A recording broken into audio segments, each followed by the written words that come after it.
Nararanasan nyo rin bang magpurga ng kambing pero parang hindi siya nag-effect or hindi siya gumagana?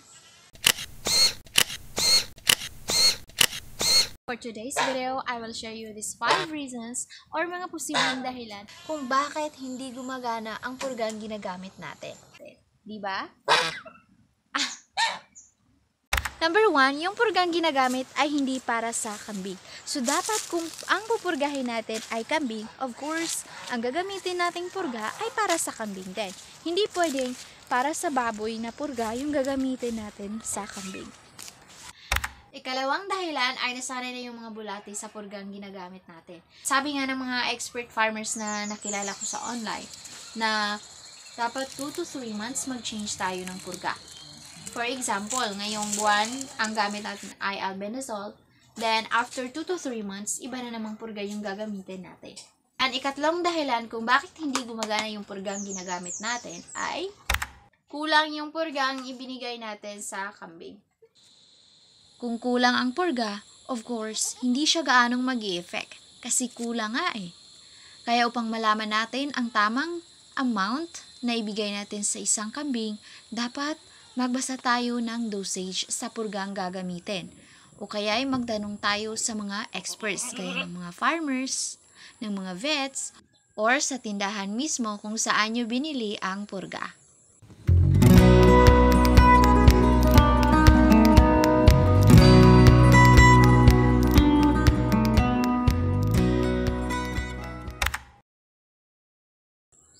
Ikaapat na dahilan ay sobra ang purgang ibinigay natin. So, kagaya sa ikatlong dahilan, kung kulang yung purga, hindi siya ganong mag-i-effect. At kung sobra naman yung purga, hindi rin siya ganong mag-i-effect. May tsansa pa nga na mas lalo mag-multiply yung mga bulate.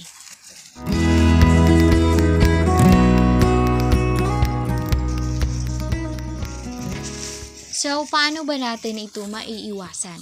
Well, gafters, I will just share you kung ano yung ginagawa namin dito. Kasi, as a small backyard farmers dito sa probinsya, hindi talaga kami nagtitimbang ng kambing sa tuwing magpupurga kami. Sabi ng karamihang mga expert farmers na mas lalong mag-multiply yung mga bulate kung hindi exact amount yung maibigay or kung over amount yung maibigay nating purga.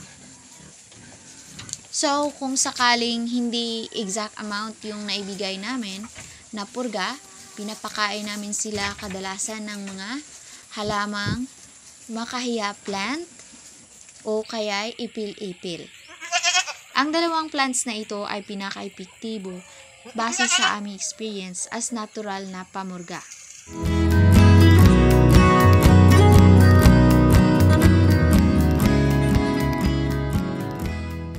Ikalimang dahilan ay hindi tayo nagbabasa ng dosage sa purga. So, malamang kung hindi tayo nakapagbasa ng dosage, hindi natin ito magagamit ng tama. So, kaya kung bibili man tayo ng purga or kahit sa mga gamot, lagi tayong magbasa ng dosage. Alright, gafters, I guess that's all for today's video and I hope you learned something today. Kung may mga dagdag na kaalaman kayo sa topic na ito, then just feel free to comment it all down below. Ang susunod na video natin ay tungkol sa 5 myths bakit hindi nabubuntis ang kambing. Alright, gafters, I'll see you next week.